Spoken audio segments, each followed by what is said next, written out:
Lipun channel bu mityeng tabiriba khwai tarabu channel asigi maikeidagi taramna okjari. Iramdamgi oiba phungawari loinana tonghan furup kanglupki wari masa kayama channel asina miyamda lepa leitana khudol tamjari loinana channel asibu hena mapung phanabagidamakta adom-adom thaujal nijari.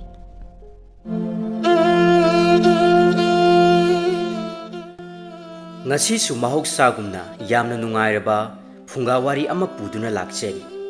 Phungawari asigi mamingdi hingchabi sakhenbi.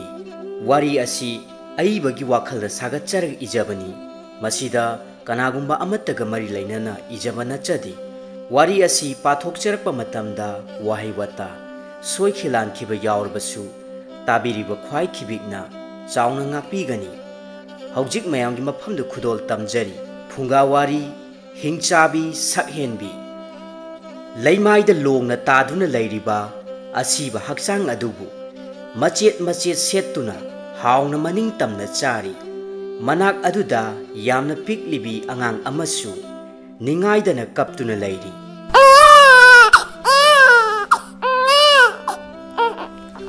Matam aduda akhak arau kayaga loinana nongsu kanna atat akham leitana churaklami.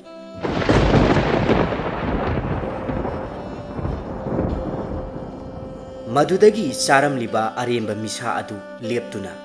makhutuna paiduna angang aduna makhut namana paiduna puraga chatkirami. Mafam adu pungchik chi yung kayasu atek akai ga loinana mapu kanasu leitraba naitom taduna leiraba wari kayagi wahang kayagi hangpham. Matau kamdongna mafam masida oiriba phibamno akiba phanglaba mongphamgi mafam oiraba khul ama haibado haujikti oihore. Thenglaba ahing aduda tariba khonjel haibabu mafam aduda narak singlak marakta kanasu khangan uhanda loiba kaujeng harau kaya singi makhol du nattana thawai panba kanagisu khonjel takhidre. Matam masida kanagumba nupa ama khakna maithongda akiba machet amatta yawda makhutta thangsang ama paiduna khul adugi leirak macha aduda makhongna tapna asum chatli khanghaudana tunglomdagi makhol ama taraki haiduna sat laithoktuna yenglakpa matamda makhut masa yamna sanglaba mamit amakhak tarauna panba masam mana ipha pharaba wang chauraba nupi amagi sakpham manba amana nupa adugi mamai tamna songsilaklammi.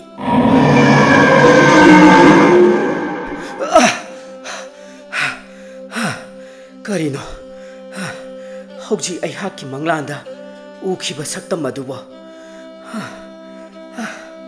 asi haiduna wanglemba yamna wan mikap thoraklammi. Mahak manglakna rure mamai mamitsu humangna punglup lupammi. Manakta tumliba mahaki marup thaubana masa nomduna haudorakpa mapacha khiduna wanglemba taibang mangphaunarakpani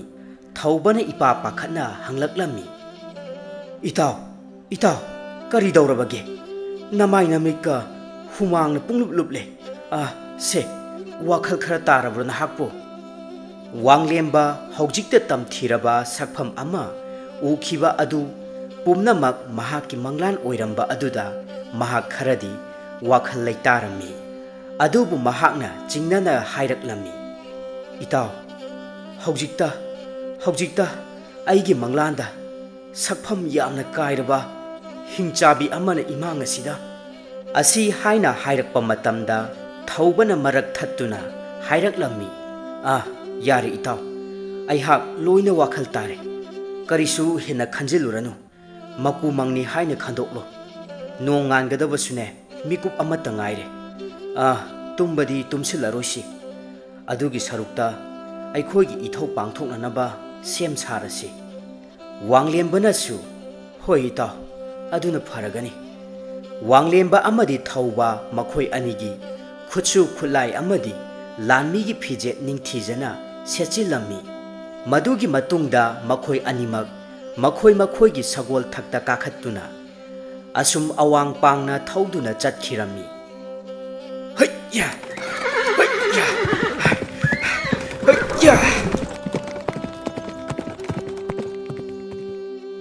Chingsang napom amagi achikpa mafam amada nupa amakhak sing chanba amadi pamlau yanbagi thabak taurammi. Ayuki korong mahakna masek mangalga loinana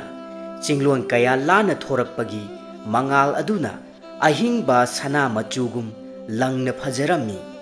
Hayya hayya hayya has handakti mafam asida pan mairena chingba loina thajilage adu oirabadi senthok lambi su hengatlani do adudi hore numidangi singja su amatta laihodri khara amukta thihobana phagani asomgi mata phana hauriba umang asomasida akangba singya su marang kaina leramgani masida hekta chatlage asi khanduna makhut chaba loinarakpa thangjau adu paiduna hairiba mafam adomda nupa adu laklammi. Sida loina leiredana atei atopada chatludrabasu mayarani thangjau sina hekta yalage. Hayya hayya asumna nupa aduna sing yalingai aduda mahaki mamanglomda laptakna hek yengbada masak matau yamna ningthijakhrabi laisabi macha amana uhai kaya hektuna lairibadu uraklammi. Kanagi macha masug oirigaba masak sidi lai machagum onthokna phajakreda masibu taibang miyoiba natraga khoyum laiga oiriba jatla umang asigi lairembina sayon tawduna aihaki imita uhalliba jatla phare amabu oire asengbado hekta khangdoklage manakta changsinduna hekta hanglurage asi khanduna nupa aduna sing yalamba adu toktuna nupi adugi manak tamna changsilaklammi aduga hanglaklammi. Ibema sakhenbi nahakpu kanano taibang miyoibara natraga umang asigi lairembira nupi aduda khanghaudana nupa amana adumna hanglakpa aduda nupi adu haifet khanglammi aduga wakhal leitana ayingba khonjelna tapna nungsina hairaklammi. Ibungumlaba aiha khoyum lai sunachade taibang miyoibanido ibungbu mafam asida karidau biramlibano nupa aduna paukhum piraklammi. Ibema sumdobani nabungne mafam asida pam ujabanido pam yanba loiraduna hore numidangi singya oinanaba haidunane akangba sing khara yenge haiduna mafam asida lakpanido sakhenbi laisabi aduna maithongda momon tawna asumna hairaklammi. Adudi ibungi maithongdo humangna punglup luple singya thibada yamna waramlagani nachanna hekliba uhai ase masidagi ibungna apamba ama hekta chabiyu awaba kharada oirabasu koknanaba adumna masak matau yamna changkholabi laisabi amana maithongda momonga tawraga hairakpa wadu tabada tamba nupa adu ongsum sumakhiduna nupi adugi hausamda yauriba uhaising adugi maraktagi yamna phajaraba sem amakhak makhut mangna paikhattuna hauna charammi madudagi nupa adu sem adu hek charubadagi khanghaudana mafam aduda makok ngauраktuna mamitta maseng marang uraktuna laimai thakta longna takhirammi. Onthokna haukreda ibemagi semase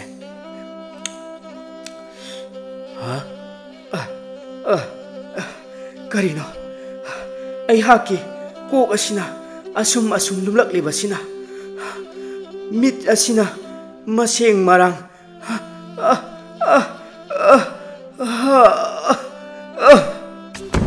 ꯍꯧꯖꯤꯛꯇ ꯃꯁꯛ ꯃꯇꯧ ꯌꯥꯝꯅ ꯐꯖꯔꯝꯈ꯭ꯔꯕꯤ ꯂꯩꯁꯥꯕꯤ ꯑꯗꯨ ꯍꯦꯛ ꯌꯦꯡꯕꯗ ꯑꯀꯤꯕ ꯐꯪꯂꯕ ꯇꯝꯊꯤꯔꯕ ꯍꯤꯡꯆꯥꯕꯤ ꯑꯃꯈꯛ ꯑꯣꯟꯊꯣꯔꯛꯂꯝꯃꯤ꯫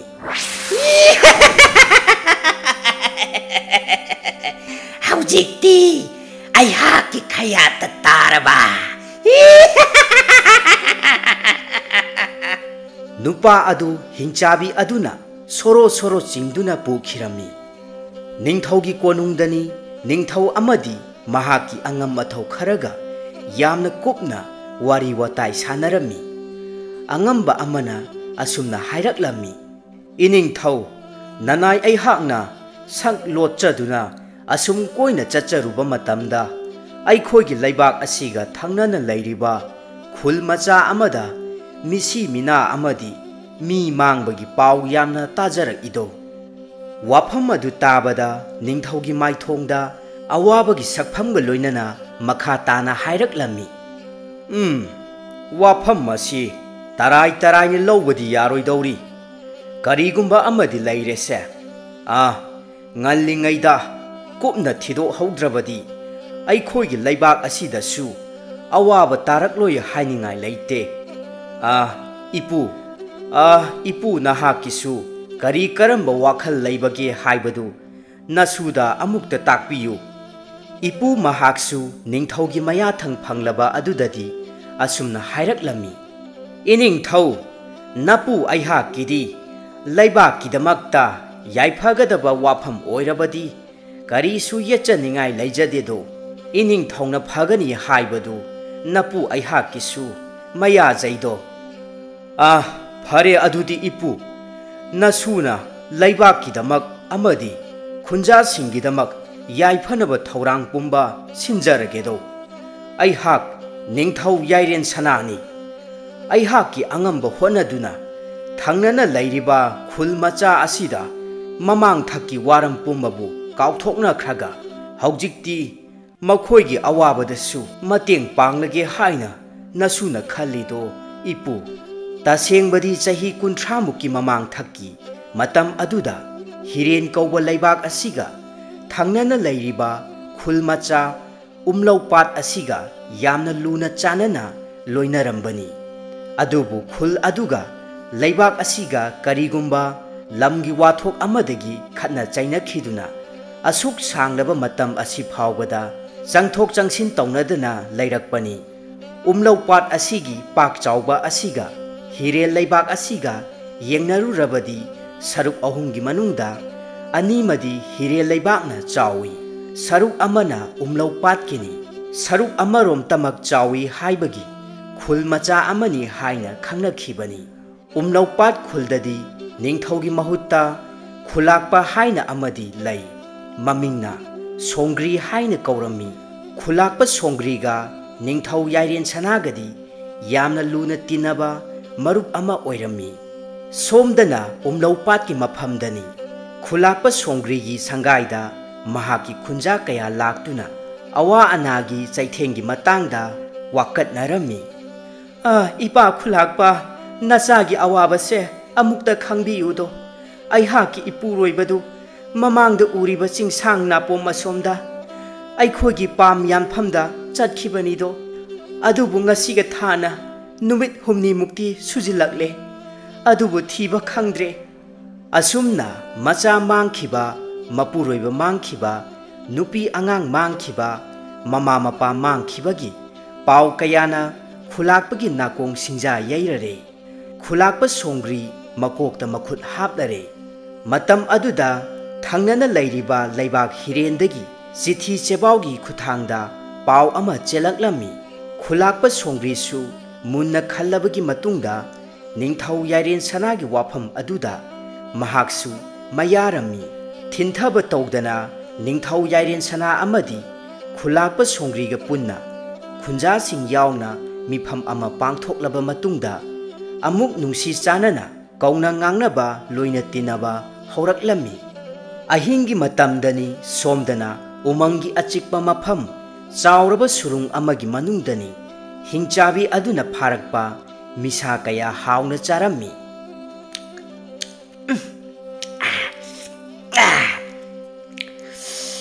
ꯑꯣꯟꯊꯣꯛꯅ ꯍꯥꯎꯈ꯭ꯔꯦꯗ ꯇꯥꯏꯕꯪ ꯃꯤꯑꯣꯏꯕꯒꯤ ꯁꯥꯗꯣꯡ ꯆꯥꯕꯁꯤꯗꯤ ꯅꯍꯥꯅ ꯑꯃꯨꯛꯀ ꯍꯦꯟꯅ ꯍꯥꯎꯈ꯭ꯔꯦ ꯃꯇꯣꯡ ꯉꯥꯛꯇꯒ ꯑꯣꯏꯔꯗꯅ ꯑꯍꯜ ꯑꯣꯏꯔꯕꯁꯤꯡꯒꯤꯗꯤ ꯁꯔꯨꯅ ꯑꯅꯝꯕ ꯉꯥꯛꯇꯅꯤ ꯃꯇꯣꯡꯕꯨ ꯏꯌꯥꯎ ꯌꯥꯎꯗꯦꯗ ꯍꯤꯡꯆꯥꯕꯤ ꯑꯗꯨꯅ ꯑꯗꯨꯝꯅ ꯉꯥꯡꯗꯨꯅ ꯆꯥꯔꯤꯕ ꯑꯗꯨꯗ ꯅꯥꯀꯟꯗ ꯑꯆꯧꯕ ꯐꯨꯡꯒꯥꯒꯨꯝꯕ ꯑꯃꯗ ꯆꯥꯛ ꯑꯦꯟꯁꯥꯡ ꯊꯣꯡꯂꯤꯕꯤ ꯃꯁꯛ ꯃꯇꯧ ꯅꯤꯡꯊꯤꯖꯈ꯭ꯔꯕꯤ ꯂꯩꯁꯥꯕꯤ ꯃꯆꯥ ꯑꯗꯨꯅ ꯍꯤꯡꯆꯥꯕꯤ ꯑꯗꯨꯗ ꯌꯦꯡꯗꯨꯅ ꯑꯁꯨꯝꯅ ꯍꯥꯏꯔꯛꯂꯝꯃꯤ ꯏꯕꯦꯟꯒꯤ ꯋꯥꯇꯥꯁꯤꯗꯤ ꯅꯁꯨ ꯑꯩꯍꯥꯛ ꯐꯥꯎꯕ ꯑꯃꯨꯛ ꯆꯥꯊꯣꯛꯄꯤꯈꯤꯗꯧ ꯃꯥꯜꯂꯤꯗ ꯃꯁꯨ ꯅꯨꯄꯤ ꯁꯛꯅ ꯍꯤꯡꯆꯥꯕꯤ ꯑꯗꯨꯅ ꯌꯣꯛꯂꯤꯕꯤ ꯂꯩꯁꯥꯕꯤ ꯃꯆꯥ ꯑꯗꯨꯅ ꯑꯗꯨꯝꯅ ꯍꯥꯏꯔꯛꯄ ꯑꯗꯨꯗ ꯃꯤꯁꯥ ꯆꯥꯔꯝꯂꯤꯕ ꯑꯗꯨ ꯆꯞ ꯂꯦꯞꯇꯨꯅ ꯃꯈꯥ ꯇꯥꯔꯛꯂꯝꯃꯤ ꯀꯔꯤ ꯍꯥꯏꯕ ꯏꯁꯨ ꯅꯨꯄꯤ ꯆꯥꯔꯣꯏ 이비엔나 이슈 누피부 가리기 짜가다게 이비엔기디 이슈 났다나 다이방팔 아시다 가나수 레이트레 아속 농시크라비 삭헨비 이슈부 가리기 짜톡바 짜톡바 빠무이다 이슈수 짝 로이샬로 아두가 짜톡로고 마땀세 탱질락레 레이사비 마짜 아두나 마이통다 모몬 녹두나 하이락람미 호이 이벤 로이실라게 삭헨비 레이사비 마짜 아두나 마이통다 모몬 녹신나바기 와따니 마타모이 눅다디 힝짜비 아두기 마탁다 라만 쿰닝리바니 아두부 마학나 아쟁바 마땀 아마 nga이두나 레이리바니 아힝 탱질락라바 마땀 아두다 쿨라파 송그리 마하키 까기 팍랑다 마하키 로이나비 아마디 마하키 마차누피나 사히 따라묵 마뿡 파락바기 마땀 아두아이다 아하이바 라이եկ바나 닝티나 예키바 아이եկ바 라이두 옌두나 마미따기 마피 신타나 마친다 아숨나 솔락람미 라이닝 타도이 헨비 나마나 짜기 쟁록 삭담 우락따바 로이당 꿈자 마싱 얌락레도 이사수 ꯍꯧꯖꯤꯛ ꯂꯩꯖꯔꯝꯂꯕꯗꯤ ꯂꯩꯁꯥ ꯃꯄꯨꯡ ꯐꯥꯔꯒꯅꯤꯗꯣ ꯅꯁꯨꯡ ꯅꯃꯥꯟꯅꯕꯤ ꯀꯌꯥꯅ ꯈꯨꯟꯒꯤ ꯍꯔꯥꯎ ꯀꯨꯝꯍꯩ ꯂꯥꯛꯄ ꯃꯇꯝꯗ ꯀꯌꯥꯗ ꯍꯔꯥꯎꯖꯕ ꯎꯔꯒ ꯏꯄꯥꯒꯤ ꯊꯃꯣꯏꯁꯦ ꯄꯨꯕ ꯉꯝꯗꯦꯅꯦ ꯅꯃꯥꯅꯆꯥꯒꯤ ꯈꯣꯡꯒꯨꯜ ꯂꯤꯕꯁꯨ ꯏꯄꯥ ꯉꯝꯗ꯭ꯔꯦ ꯑꯩꯍꯥꯛ ꯃꯄꯥ ꯑꯃ ꯑꯣꯏꯕꯗ ꯃꯇꯤꯛ ꯆꯥꯗ꯭ꯔꯕ ꯃꯄꯥ ꯍꯥꯏꯕꯗꯨꯅꯤ ꯉꯁꯤꯁꯨ ꯁꯣꯡꯒ꯭ꯔꯤꯒꯤ ꯃꯃꯤꯠꯇ ꯁꯪꯁꯪꯅꯅ ꯎꯔꯤ तारी खोंजेल कया अदुंगै मतम अदुगी यामना तमथीरबा अहिंग अदुदा खुंजा कयागी थवाई मांगखिबा अमदी महाकी लोइनबी लाइनिंग अमदी महाकी अमत्त पोक्चबी थादोय हेनबी मखोय अनि मफम मरांग खंगदना मांगखिबा अदु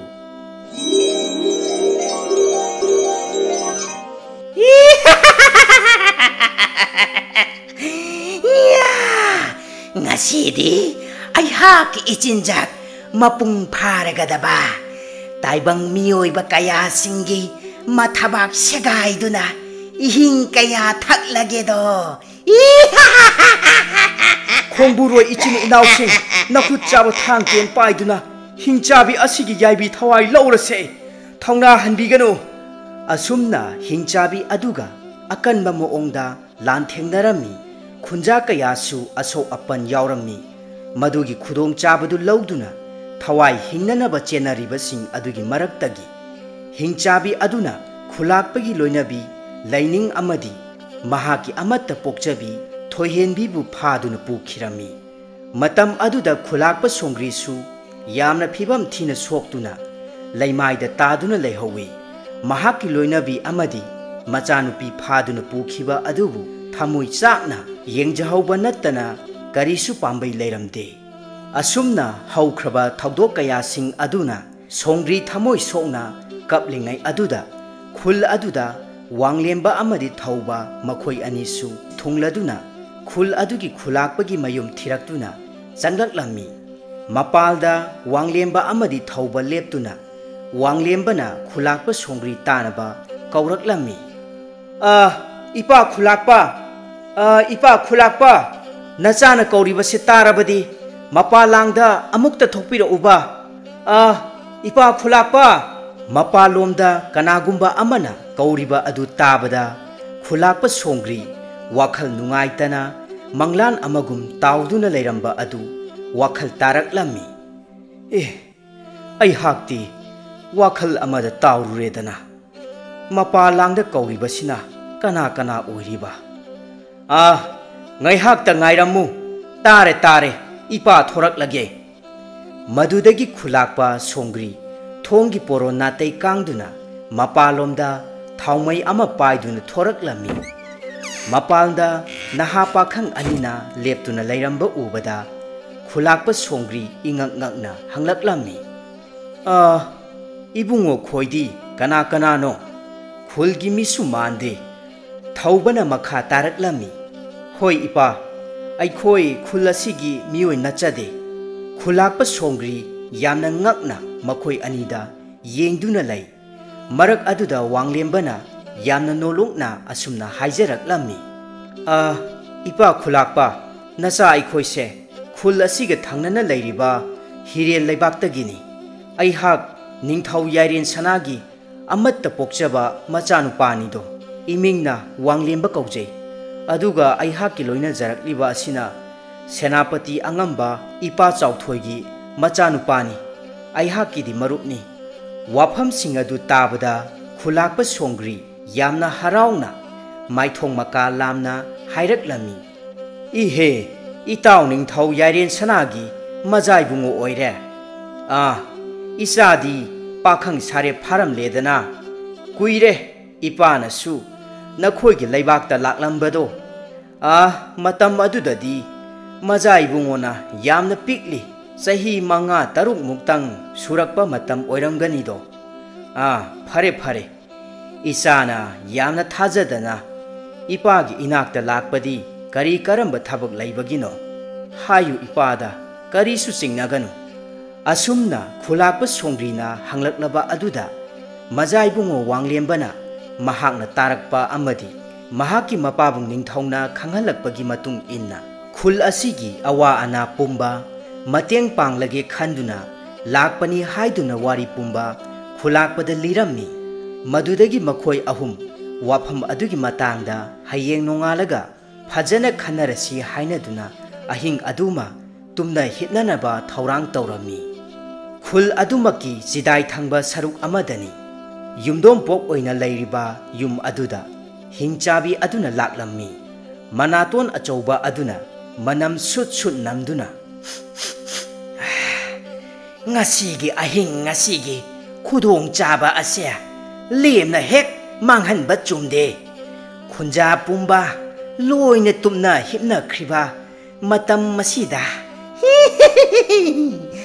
hingchabi aihaki itik igun khangallagedo. Asi haiduna yum adu tamna tapna tapna changsillaklami. Masidi kanade aihak haujingmak isu nupi sakhenbigi saktam madu lauduna sayon taurage aduga yum asigi mi kauthoklageda. Asi haiduna hingchabi adu masak matau yamna changkholabi laisabi macha ama onthoraklami. Aihaki thawaitadi kanbiyo yum asibu kana kana leibage aihakpu amukta kanbiyo thongi poronate ase amukta kangbiyo. Mapalomda nupi macha amana kaptuna kauriba khonjeldu tarubada yumbu nupa adu thoraktuna yenglammi. Nupa adugi mitmangda aduk phajakhrabi laisabi macha aduna khanghaudana hingchabi ama onthoraklami. Matau adu ubada nupa adu amuktang yamna hauna lauramlaga laimaida longna haithakhirammi. Madudagi hingchabi aduna yum aduda leiramliba chengchak amadi nupa adu phaduna pukhirammi. Khanghaudana laukhiba nupa amagi ahauba khonjel adu mangoi hawai wanglemba amadi thaubasu taraduna mikap thoraklami. Aduga khulakpa haudoktuna amadi khulgi miyam hauraktuna ahing nongyai chabuk lalaklaba matam aduda khonjel adugi maikei takhiba mapa thirakpa matamda yumdom pop aduda nupa ama mathanta leijabadu madugi yumda mayam hupchinnaraklammi yum adugi thongsu sebak phaktuna amadi imung adudagi pochei pumba chakhaiduna lairamba matausing adu urubada khunjasing amadi khulakpa wakhal tare madu pumnamak hingchabi aduna tauribani haiba madudagi khunja kharaga loinana khulakpa wanglemba amadi thauba makhoisu yauna mamang pangna leiriba umang adomda hingchabi aduna chalamba yai khanduna makhut chaba thang ten kaya painaduna amadi maira kaya paiduna thiba chalami hana mangjongnana thakhiba ningthau yairien sanagi sagol lanmi kharasu mafam adomda yausilaklammi mayam chaithokhtuna pak chawkhraba umang aduda khutpu tara tara khaidoknaduna yamna cheksinna changsilaklammi madu pumnamak hingchabi aduna khangladuna mahaksu yamna cheksinna thaurang pumba sintoklammi ningthaugi sagol lanmi sing adusu umang adugi singkhongda sagol sing mafam chaba yengduna pulap oina thamlammi asumna khutpu mi tara tarana saba masing mari thokna khaidoknaduna kanglup amana awanglomdagi changsilaklammi kanglup ani suba aduna makharomdagi ahum suba aduna nongpok maikairomdagi aduga mari suba aroiba aduna nongchuk maikairomdagi changsilaklammi asum leptana changsilakpana hingchabi aduna leiriba umangi mayai chabuktu yauphatringai matamda hingchabigi lalongna mahai thajinduna thamlaba sa uche kaya singna makhoi singda landaraklammi landarakpa aduda khunja sing amadi ningthaugi lanmi singi marakta thawai mangbasu yaurammi lanmi sing thawai khubakta haptuna lanthengnarapana haujikti hingchabi aduna leiriba umangi mayai chabukta sariba achauba surung adugi mafam aduda yoksilaklammi hairiba matam aduda kangbu mari adu chap chap chana thengnarammi adubu miyoi tara tara adudi masing sunaramde madu uba matamda khulakpana hairei isa sa inausa aikhoi thauna hanba yadiko haujikti mangda uriba achauba surung asi icham chamba surungdi mande masida hingchabi adugi mayum soidana oiramgani masigumba surung asidi aihakna mamangi matamda amukta thengnaraktri aduna aikhoi khutpai chena khulai sing asi cheksinna paiduna mikup na hom singna sangsin siko asi haiduna makhoi pumnamak yamna cheksinna surung aduda changsilaklammi surung adu hek yengba matamda akiba phanglaba matau kayama oirammi mathakta hekta yengkhalubadasu saru polang kayana yanthaduna leiri maduna tasengnamak surung asi hingchabi adugi mayumni haiba makhoina khanglammi asum asum leptana changsilakpada khanghaudana hingchabi aduna akiba phanglaba saktamga loinana paithoraklammi iya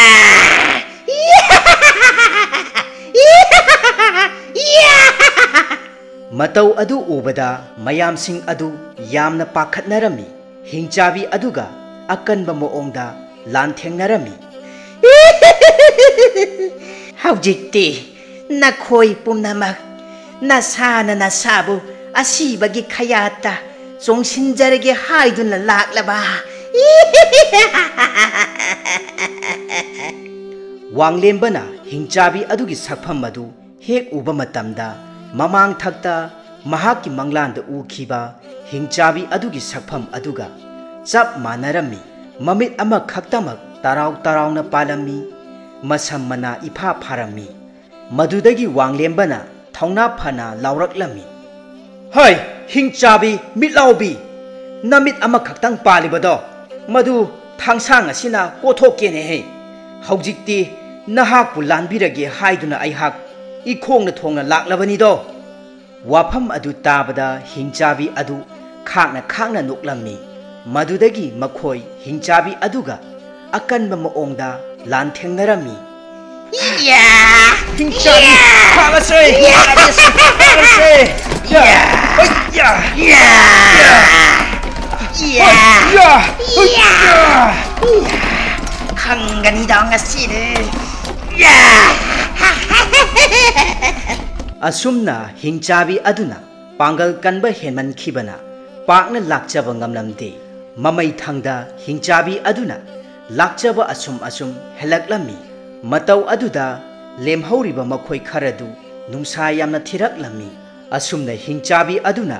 ataising adusu phuba henjelaklammi madudagi sokpa yawnaduna laimaida wanthaduna leirammi wanglembasu yamna wana laimaida taduna leiraba matam aduda hingchabi aduna wanglemba yengduna khangna noktuna manak tamna sangsilaklammi Hujikti na thwai machadu mangba tare do asi haiduna hingchabi aduna makhut asangba aduna wanglemba gi makhori adu chapkhaiduna tauge torpa matamda tunglomdagi ayingba atappa khonjelda asumna hairaklammi iben amukta ngaibikho asi haiduna hairakpa aduda hingchabi aduna chap leptuna masadu laithokhtuna yengthorakpa matamdadi thangsang amana hingchabi adugi makhori mapa chap chana thilaklammi hayya hayya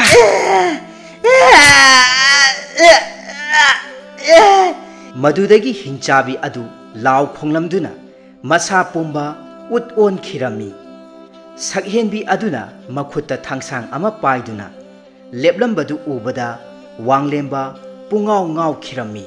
hingchabi adugi makhori mapa aduda kariguma posak amana thillabadi soidana hingchabi adu ut onduna sigani haibasi mamangi matamda hingchabi aduna masu saklabi aduda haikhiba laikhi madu sakhenbi aduna ningsinglaktuna lanthengnariba adugi khudong chaba lauraga mahakna soktuna wantharaga leiramba ningthaugi lanmi amagi thangsang paikhattuna thabak asi pangthokkhibani asumna hingchabi adusu siraba aduda wanthaduna soktuna taramba makhoi pumna maksing adu sakhenbi aduna hidak semduna phahalami madudagi mahaki asengba maming laifamna chingba hainaraba matam aduda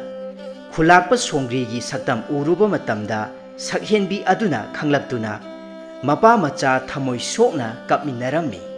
asumna haujikti hingchabi adu hatlabada laibak hiren amadi khul umlau pat ani hena mari chesin naraklami ningthaugi amatta pokchaba machanupa wanglembagi thawaibusu kanbirakhiba khulakpa songrigi maphamda ningthau yairen sanana